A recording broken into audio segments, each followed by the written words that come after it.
Hey guys, welcome to my kitchen. I'm a couple minutes late, a few minutes late actually. It's just the time of day, I think, sometimes when it's Grand Central Station and all things need to be done. And so we were busy getting ready and things just went a little sideways. So that's normal, right? Like that's everybody's life. And I'm sure you guys can relate. I'm just going to change my ring light here so it's not so yellow. This is a hard time of day to see in this section of my kitchen. Hopefully you guys can see. I'm ready to get cooking. Are you guys ready to get cooking? We've been talking about all the ways that Epicure can help you with your dinner time dilemmas and your mealtime struggles. And everybody seems to have a struggle. Whether you have, the easiest day or not, there's a struggle happening in some way, shape, or form in your family. Whether it's, I don't know what to make, and I mean, let's face it, that's the most asked question in North America is what's for dinner, or whether you're navigating dietary restrictions and needs, or whether you've got picky eaters, or whether you're just really busy and short on time. And nice to see you. If you're joining me live, say hello, and tell me what you had for dinner. I'd love to see if you've already had dinner. Let me know what you had. So all kinds of struggles out there. And I love that Epicure can help with them. Epicure has a really great, as you've seen, never ever list. So those of you who are navigating dietary needs and, things that you can't have, I love that Epicure is something that you'll be able to trust. I also love that Epicure takes care of a lot of meal planning and meal prep ideas and time saving and all of those things to help you make sure that dinner's on the table, raw to ready, in less time than it takes you to go to town or go into the drive-through lane and get your dinner another way that maybe not as healthy. So I'm going to get cooking. We've got lots to go, but I'm going to see if we can get this done in the next 20 to 30 minutes, maybe even less if we're lucky. So in my pan here, I'll tilt you down so you can see, I'm using my wok. And if you're looking for Christmas gift ideas, this is a really great one for somebody who has everything. It is a beautiful wok with this great glass lid, and it's also oven safe. So that's a really great bonus. And earlier, this is part of my meal prep. So you can see in my 4-cup prep bowl, I've already got the chicken chopped and ready. Now this is gonna make some sizzling sounds. You can see this great silicone lid. I love that. These are the most used bowls in my kitchen. In it goes. Now I'm cooking for my family of 5, and we're a family of young adults and my busy husband who, let's face it, eats for 2 most days after work. So we'll cover that up and let that do its thing for a moment. And so I am actually doubling the recipe for this tonight. And I'm sure you're wondering, what's she cooking? Well, first hint was we're having something with chicken, right? But a really simple dinner. It could be a weeknight dinner like tonight, or we're going to fancy up 2 portions of it, 2 parts of it, so that you could have it as an entertaining dinner. Like, holidays are coming.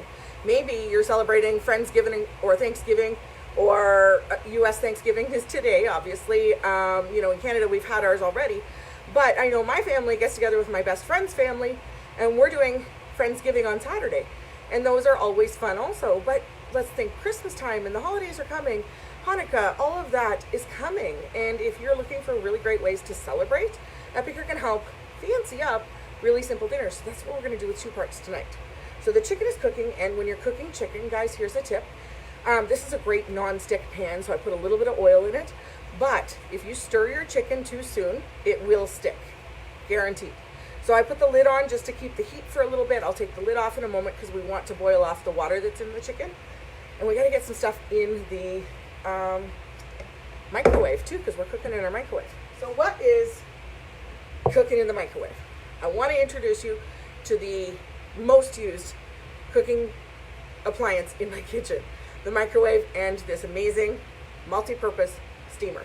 So we call this the purple people feeder because it is feeding my family usually 3 meals a day, and we use it for all kinds of things, whether it's for breakfast, lunch, dinner, popcorn, for reheating, for cooking pasta, rice, quinoa, for our vegetables. We use our steamers for absolutely everything, including a whole chicken in 23 minutes. Yes, I cook a whole chicken in my microwave in 23 minutes. Tonight, though, we're cooking some pasta because I haven't said what we're having yet, have I? I am making a Florentine style Alfredo, and I think it's going to be fun. It's going to be delicious. So in here, we're cooking up the pasta. Now you can see this is fresh pasta. It's those little tortellinis in here.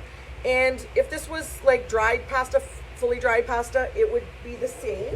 You would follow the same process. It just takes a little longer to cook. So I just turned the water on because I need some water to cover this up. So in the steamer, the multi-purpose steamer, you get this wonderful tray, which is super handy for things like cooking bacon and sausage. I love saving time by cooking my bacon in the microwave. You can cook anything on that tray in terms of keeping it out of, if it's got a sauce on it and you don't want the drippings to ruin the seasoning, you can cook on there. I do layered cooking as well, which helps me navigate my picky eater because she does not like her vegetables to touch her meat, especially in things like fajitas. So I put our vegetables and meat for the fajitas on the bottom, her chicken on the tray. Everybody's happy. It's all done at once. Tonight, we're actually using this tray as a lid because this is a lot of pasta and I don't want it to boil over. So I've got about, I'm going to say probably 5 cups of pasta in there.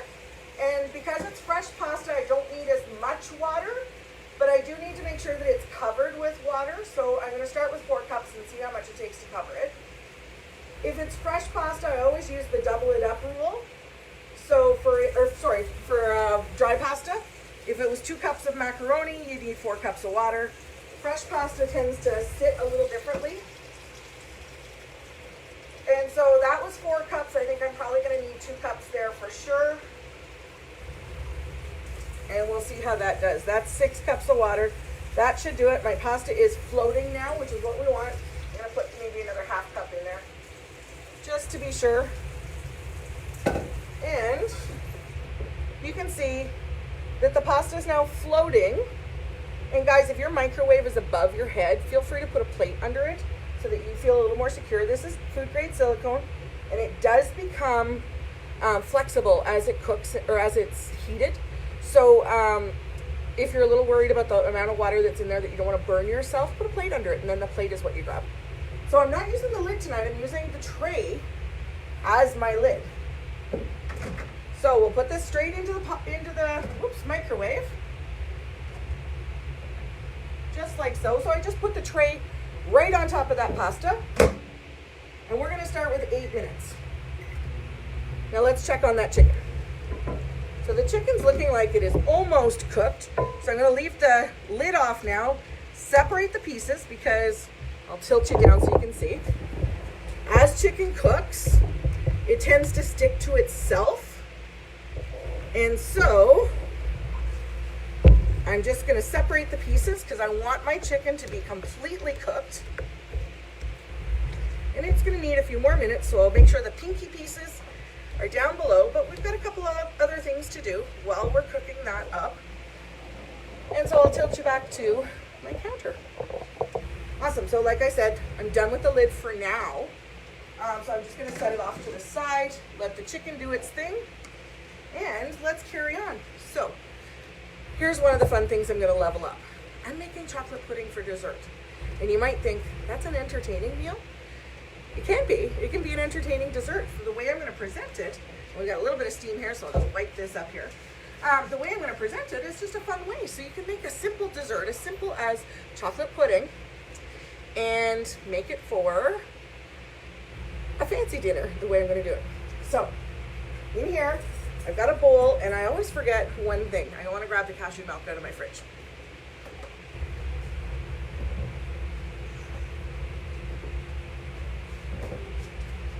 So I've got the cashew milk, and I've got, speaking of prep bowls that we used the 4 cup already, I've got some of these 1 cup prep bowls, which are very similar. These are the originals, also have a silicone lid, and they're great measurement devices as well.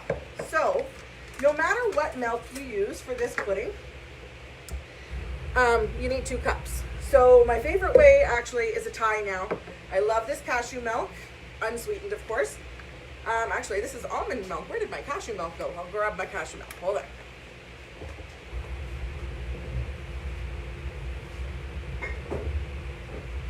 Found it. I have recently gone dairy free, and I knew this was going to be used up tonight, so we had extra in there. But I love the cashew milk for my pudding. So you could use dairy milk. I love dairy as well. It just doesn't love me. And 2 cups in it goes. Now, so I just use that as a measuring tool. It's just super handy for that. And I don't need the lid right now. I've got a whisk and I've got my packet of Epicure chocolate pudding. I love this too because I know with my chocolate pudding that I'm not getting any of that extra stuff that's not good for any of us, really. Did you know that a lot of the grocery brand chocolate puddings have yellow food coloring in them? Isn't that bizarre? Why would we have yellow food coloring in something that's already such a great color? Well, because they think that the most appealing color of brown is a little bit brighter than chocolate. Well, I say give me the chocolate, keep the color, because I don't want it. And Epicure's does not have any. Now you can see I cut the bottom of the bag. Now I may have done it crooked because I was talking as I did it, but that allows me to stand that recipe up where I can see it, because every Epicure product has a recipe on the back. And I see I'm shadowing myself, so I'm going to turn that light up a little bit. There we go. And so now all I have to do is grab a little hand whisk and get a little elbow grease going and whisk up some pudding. So it just takes a couple minutes. You can use an electric mixer if you wish, though honestly I don't often use it because I tend to overbeat it. It's so simple to make with just a hand whisk. And some milks, like cashew and coconut milk, especially the coconut milk out of the can, tends to thicken up quicker. So you really, you're wasting time just getting that electric mixer out of the cupboard. So just be careful if you do use your electric mixer that you are just not over whisking it. So just 2 minutes here. My chicken is boiling off the water, so you're seeing a little steam go past. I'm feeling the steam on my forehead. I was wondering what that little hot spot there was. And as we whisk, I'm going to tell you a little story. So with Epicure, there's 3 ways that I love to connect with people, and this is one of them. This is my job, and I get paid as an Epicure consultant to cook meals and share with you guys. Have you ever recommended a recipe to somebody else? Have you ever recommended a restaurant? Well, that's pretty much what it's like to work as a consultant with Epicure. I'm cooking and I'm recommending what we're having for dinner, and I'm cooking anyways. So it's really not a really difficult part of my day to do a cooking demo, so I love that. So as you're watching and as you've been participating in this class, if you're thinking, I'd love to learn more about Epicure, I would love to share more about Epicure. There is so much opportunity with this company that I really truly think anybody can find success with this, and for whatever purpose you might like. So whether you're joining for product or income or fun or something to do to keep yourself busy, or just for whatever reason it is, there's room at the table for you, and I'd love for you to sit down beside me. So if you're thinking about it, let me know and let's chat. The other thing I love to do is these cooking classes. So if you're thinking that this is really fun and you'd love to host your own, that's a great way to get your wish list taken care of.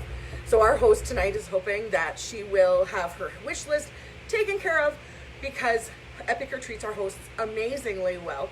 Based on the sales in your class, you get free and discounted products. Isn't that amazing? So think about your wish list. Is your wish list growing? I know mine definitely is always growing. Even as a consultant, I always have things that I want, and it's really fun to get stuff for free. So if that's happening and you think, gosh, I want so much, go ahead and support your host so that she can unlock her rewards and get her stuff for free, and then book a class of your own for December or January. I have some spaces available for both, and help her unlock one more reward. She gets a bonus half price item for you booking a class, and you get a bonus $20 added to your host rewards when your class qualifies. Isn't that great? The other way I love to connect is just sharing these amazing products, and I love how many amazing products there are. I love talking about meal planning, and I love talking about meal solutions and all those amazing things that Epicure can help you with. That's my passion. I love it.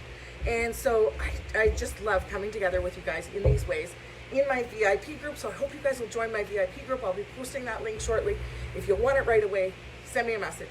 But now that my Epicure commercial is done, the pudding is done. It's going to rest for a little bit. The chicken is doing really great. We're going to take care of that in a moment. But we have a side to make. We have some dressing to make. So I already measured out in this 4-cup prep bowl some Greek yogurt, some mayonnaise, and some Parmesan cheese. So this is my own recipe. The reason being is that I love the Renee's dressing. I loved it. I don't buy it anymore, but I did love it because it was the thick dressing mix. And so what I love is that I can recreate that by making the Caesar dressing. So we're having a Caesar salad, but we're fancying it up. So watch what we're going to do with it. But I can use the Caesar dressing just to make a thicker one. Instead of following the recipe, I follow a dip mix recipe. So half mayo, half Greek yogurt, a little bit of Parmesan cheese. It's a super thick dressing. Though tonight I'm going to thin it out a little bit with milk because, and I do follow the recipe for how much, it says 2 tablespoons, which is what I was going to go for, but I wanted to make sure. And I will thin it out because the Caesar dressing is going to be applied to the salad a little bit differently. So we've got all of that in there. I'm going to reach for my mini whisk and stir it in. Then I'm going to add a little bit of milk just to thin it out just a smidge. And that's all it takes, folks, just some mayonnaise. If you're following the recipe, it's on the jar. The recipe is just milk, mayo, lemon juice, a little bit of olive oil, and this. You can also add extra garlic if you want the super garlicky version. So I'm going to add a splash of milk, and the pasta is done right now. So I'm going to check on that before we take our next steps with dinner. So we'll stir in the milk and let this sit. So it's just a little bit thinner tonight, which it will thicken up some from what I'm stirring. But I want to be able to drizzle it because we're doing the salad a little different. So, mini whisk, if you don't have it, ask Santa. It's a great little stocking stuffer. So, put the lid back on. And we are rocking and rolling with dinner here. Check on that pasta. So I'm going to reach in here. Actually, I'm going to pull it all the way out. I don't grab my oven mitts because I'm just used to handling it. But I grab my little tongs and I take that lid out and I just check the pasta. And I think if I was to take it out right now, I would be happy with it. But I think I'm going to put it on for just another minute so that there's definitely no pieces that are al dente because I like it cooked. So we'll put it on for 1:30 more. So that means it's about 9.5 minutes for me to cook about 5.5 cups of pasta. So back down to this here. So in this pan, I've got my chicken, and you can see there's a little bit of water left, but that's okay. I'm just going to leave that as it is because I'm going to just back up a little bit off the milk recipe. So on the back of the Alfredo is the recipe. So you guys can see that there's recipes on the back. It's usually here. I know that'll be backwards to you guys, but that's where the recipes are. So I'm going to add the Alfredo and the milk right to the chicken. So the recipe says 1.5 cups of milk. And so I'm going to do only per package it is. And I'm going to do 2 packages. So that's a total of 3. But I'm going to do 2.5 cups because I know there's a little bit of water in there. So we'll add this seasoning.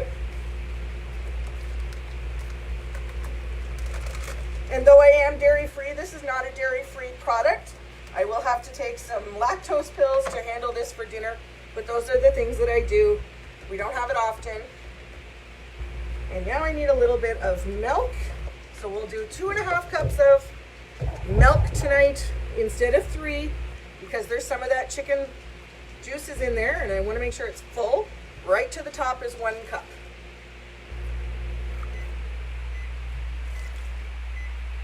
There we go. And if it thickens up too much, I can always add more. Then I just take my spoon and I stir it together. And then I want this to come to a boil. So it'll start to boil and bubble and mix all of that back in. So, beautiful Alfredo sauce is going to cook up here. And I'm going to tilt it back to my countertop for just another moment. So, we have some Caesar salad to put together in a little bit of a different way, I said. So I'm sure you're curious, how can you make Caesar salad in a different way? A little bit of a fancier way? Just give me one moment. All right. Just getting things sorted, and I just want to stir that Alfredo, turn it down because I don't want it to overheat and then it will start to stick. All right, so the pasta's done. I'm going to leave it there. Now you can see on my quarter sheet pan, I have this really great romaine lettuce. Now I'm going to leave that as is.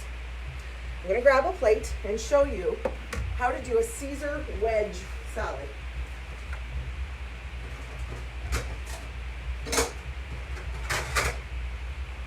So I have my plate here, and you just grab a bunch or a few pieces of the romaine leaves, and just try and grab a nice chunk. So just a nice chunk for the side of your plate, and you just want to arrange it kind of like a little wedge.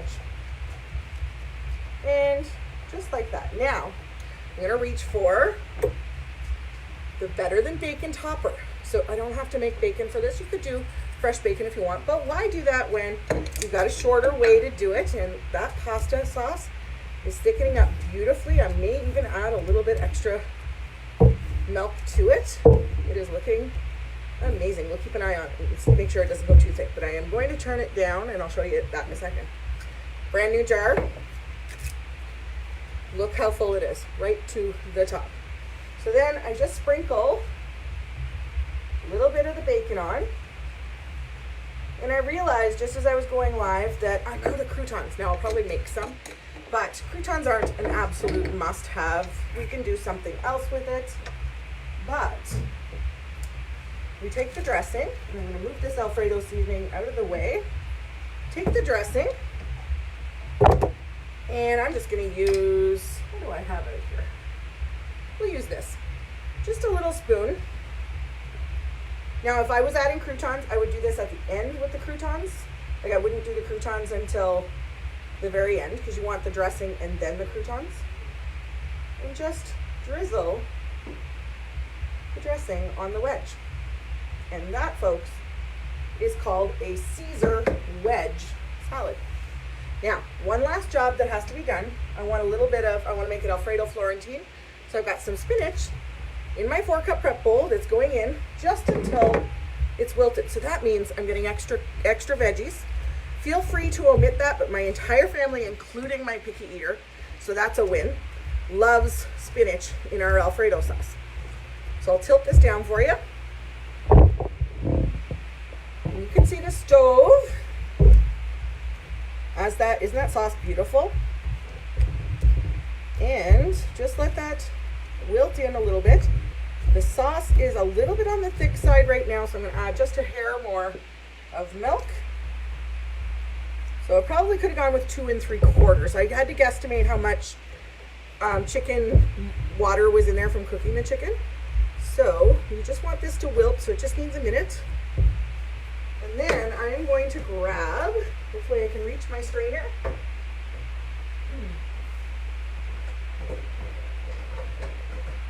Oh, I cannot reach it. Sometimes when my kids put the dishes away, they put it further than my arms reach. There we go. Nope, that's the wrong one.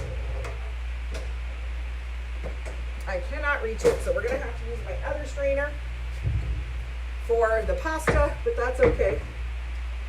We will move the pudding out of the way because we're going to use this roll-up rack that I had here for straining. So back up here, all we have left now is to strain the pasta. So through this roll-up rack, hopefully you can see that on my kitchen sink, I've got this amazing little roll-up rack. This is another great thing. It rolls up beautifully into a small size, and I love that I can strain something like pasta really easily over it. We're going to move this milk out of the way and grab the pasta out of the microwave. It is finished now. So I'm going to use my grips to grab out the lid. And then, and this isn't going to work so great for me because it is not a flat bottom, but I love with Epicure's silicone, I can still direct that into the right spot by just bending it and pouring. And then shake it out and dumping it back in. That was simple. Even with the wrong strainer, because my arms are not long enough to reach. Dinner's done, folks. Oh, we have to serve up that fancy dessert though. So the salad is already done. You can see how that'll look. I'll take some pictures after once the pasta is on the plate. The pasta is in the pot staying warm with the lid on now. And we want to serve up that pudding. So I have this sweet little glass, which is an aperitif glass, and I don't use them. So aperitifs are drinks that you have before dinner to wet your whistle, I guess, or make you feel hungry before dinner. Now I'm already hungry because this smells delicious, but I'm going to show you a fun way to make your pudding look a little fancier. So you can see here that the pudding has thickened up really nicely and easily. I'm going to take my 2 tablespoon scoop. These are new. If you don't have them, put them on your wish list because they are fantastic little tools to have in your kitchen. And I'm just going to put probably 2 or 3, maybe 4 scoops in here of pudding. So it's about 8 tablespoons, which is about a half a cup. And I just give it a little shake just to help it settle out. And then I got to go get something out of my freezer because I didn't want it to melt while the heat of the kitchen from the stove was working. So one sec.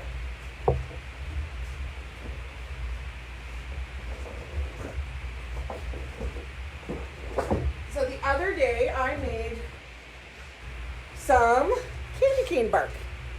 And you can see I used my quarter sheet pan and my quarter sheet pan liner. These are great, they're silicone. And that helps make sure that nothing in my cooking that goes in the oven is going to stick either. And you can see how easily that just came off. So I'm going to see which way I can set that in, but look at this. I just classed up chocolate pudding with some candy cane bark and a fancy wine glass. So you don't have to be Martha Stewart. You can be Sally Simple and just keep it simple as can be and make it fun for the holidays. So that's it, folks. That's dinner. Like I said, rada ready. We're 25 minutes since I went live, and it really is that simple. Dinner is not complicated with Epicure. We have all kinds of solutions for your family and your family's family. I would love to connect with you and share more, so I hope you enjoyed, and we're going to go and dig in. Have a great night, guys. Whatever you're doing, make sure it's epic.